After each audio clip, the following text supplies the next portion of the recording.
আসসালামু আলাইকুম, সবাই কেমন আছেন? চলে আসছি রান্নাঘরে। এই যে দেখেন আমি করে নিয়েছি, মানে পেঁয়াজ কেটে আর রসুন কেটে দিয়ে দিয়েছি। এটা দেখানোর কি আছে, প্রতিদিনকার মতোই তেলের মধ্যে একটু দিয়ে দিয়েছি, 2 চামচ তেল দিয়েছি, তার মধ্যে দিয়ে দিয়েছি, যেহেতু এটা একটা মাছের ঝোল হবে।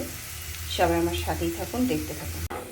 পেঁয়াজটা ভাজা হয়ে গিয়েছে, এখন আমি দিয়ে দিচ্ছি একটু পানি। এই যে একটু পানি দিয়ে দিচ্ছে, এই যে দেখেন। আমি দিয়ে দিচ্ছি 1 চামচ ধনিয়ার গুঁড়া, আধা চামচ মানে 1.5 চামচ ধনিয়ার গুঁড়া দিয়ে দিলাম।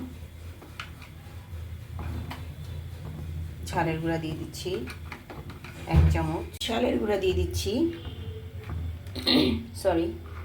1 চামচ, হলুদের গুঁড়া দিয়ে দিচ্ছি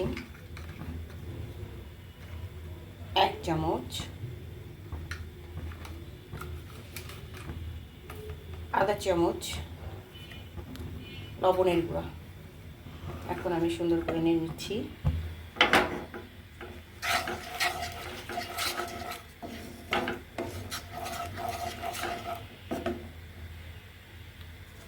তেলটা যখন উপরে উঠে আসবে তখন আবার ফিরে আসছি, আবার একটু পানি দিয়ে দিচ্ছি।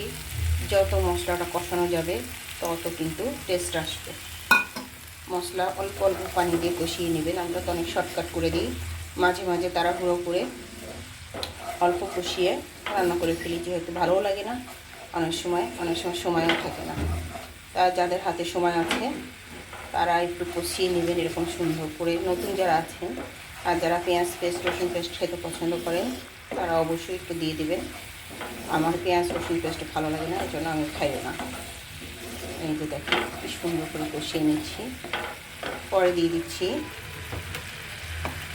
এই যে কাঁচা টমেটো। পাকা টমেটোর একটা স্বাদ, কাঁচা টমেটোর একটা স্বাদ, ফ্লেভারও অন্য ধরনের আসে,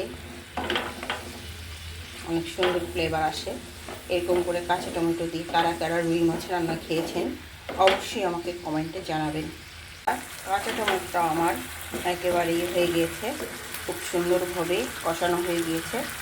এখন আমি দিয়ে দেবো এই যে মাছ।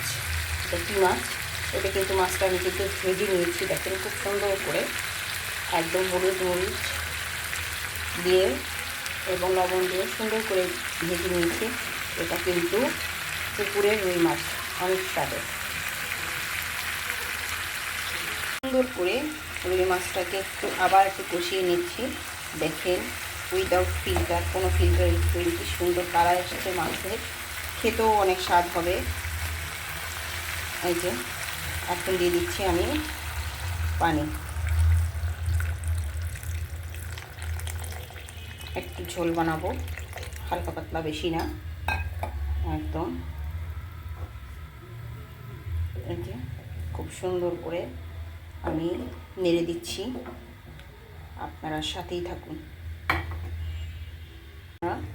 এই যে পানি দেওয়ার পর কিন্তু কালারটা এরকম এসেছে, এই যে দেখেন অনেক সুন্দর কালার এসেছে। এরকম কাঁচা টমেটো দিয়ে রান্না করবেন, দেখবেন যে অন্যরকম একটা স্বাদ এবং ফ্লেভার আসে, একটু টকটক লাগে, দারুণ লাগে, সত্যি বলছি, ট্রাস্ট মি। চলে আসছি রান্নার কাছে, আগে তাকিয়ে ছিলাম, এখন দিয়ে দিচ্ছি এই যে দেখেন কাঁচামরিচ, একটু একটু করে কাঁচামরিচ দিয়ে দিলাম। এখন দিয়ে দেবো ধনিয়া পাতা। ধনিয়া পাতা না দিলে তো ভালোই লাগে না, এত সুন্দর সুন্দর সতেজ ধনিয়া পাতা দিয়ে দিলাম। একটু পর ফিরে আসছি।